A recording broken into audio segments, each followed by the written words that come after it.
flow of the game probably 10 minutes into the game, to be quite frank and very candid.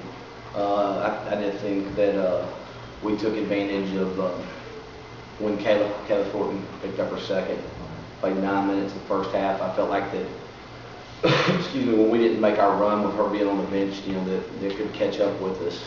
Now, you know, it was kind of twofold. Obviously, YT and Marissa were in the same boat for us, but you know, I just felt like we never got into a really good rhythm. I never felt like we controlled tempo the way we've been able to control it, you know, the last several games. And yeah, the other part of it is that probably hurts me the most is that, you know, I didn't feel like we, you know, came up with the 50-50 balls.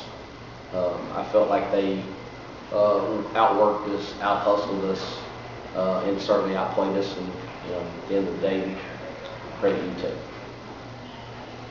Describe the matchup problem or the difficulty defending Steinberger. Great question, Chris. I wish I had a good answer for you, because I don't. I mean, I know the kid's a nice player, but for us just to be dominated, you know, by her with you know, with basically, you know, our whole post core baffles me. And you know, she just outworked us. You know, I mean, they were smart. I mean, obviously Keitha does a very good job with them, and they ISO'd her, you know, slash us, you know, basically the whole second half and majority of the game. Once they saw, you know, she really had it going, and you know, kind of was filling her oats, so to speak, and you know, we really had no answer for it. And you know, I said it when I was on the radio a while ago. I'm already beating myself up because I said it about 5 different times about playing some zone, and just to get a different flow, or try to get the flow and the tempo back. And then I backed off because you know, they were shooting the ball pretty well from 3 as well. I mean, they were doing, you know, some nice inside outside, and then obviously, you know, had got a couple of transitions. Thornton, I believe it was, you know, hit a big one off a free throw. Offensive rebound for them, and they kicked it back out and around. She buries one, and you know, it was a pretty big dagger for us. But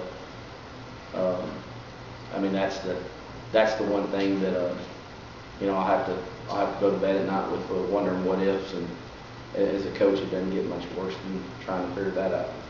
Could you talk about your defense in between the first and second halves? Difference? I think it was energy.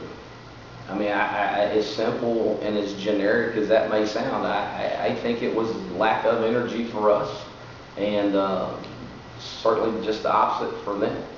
You know, I think you know, some of, you know, our wolves, you know, are kind of ridden on that roller coaster of, you know, how well are we shooting it today? You know, and if I've got it going, then I'm going to play defense, so to speak. And then, you know, a couple, you know, didn't get it going, and so therefore they kind of, you know, again, you know, I'm not going to sugarcoat. You know, they kind of, you know, let that affect them on the other side of the ball, which is obviously the defensive side. And so that's obviously very, very disappointing. Were you happy with the shots you got? You know, I mean, I was for the most part. You know, now we went through one segment of the game where I felt like we really settled and we stopped attacking completely. And I felt like we really settled for some poor shots, you know, the poor shot selection. But, you know, I felt like for the majority of the game, you know, it was okay. I felt pretty comfortable with, you know, with the majority of it. You know, but yeah, it's like I told them at halftime. You know, we're at our best when we get it going and get our tempo, and we control tempo, and we get, you know, we score in transition, and certainly in our secondary break, early offense stuff. When we're you know, when we're good at that, you know, and able to do those things and do the things that we do out of those 2 segments of the game, then we're really good. And I never really felt like we got into that today. And it certainly isn't like it's the first time we've seen a zone. So I don't know.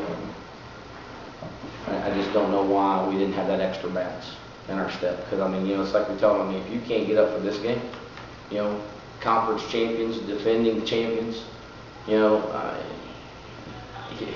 stay home, don't come. And I felt like, we did that I felt like we were okay for about 30 minutes of the 40-minute game. In the last 10, I didn't feel like we played very well at all. We just talked about Portia's games today. Yeah, I mean, we're always, like I said, I've said it since I got here, we're going to ride horse. We're going to ride and die. I mean, it's who she is, it's what she's about. And, I know that, things get tough. I mean, she played 40 minutes again.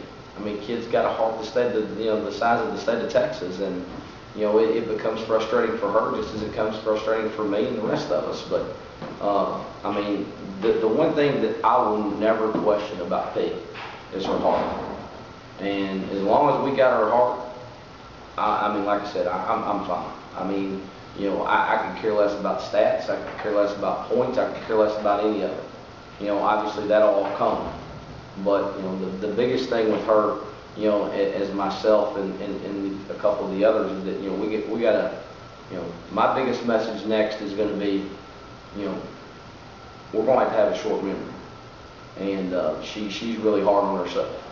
And that's going to be my biggest message to her is, you're going to get your head up, and we're going to have to come back to work, and we're going to have to get things right so when we go to Dallas, we can do what we need to get done. Anybody else? Thank you, Coach. Thanks, guys.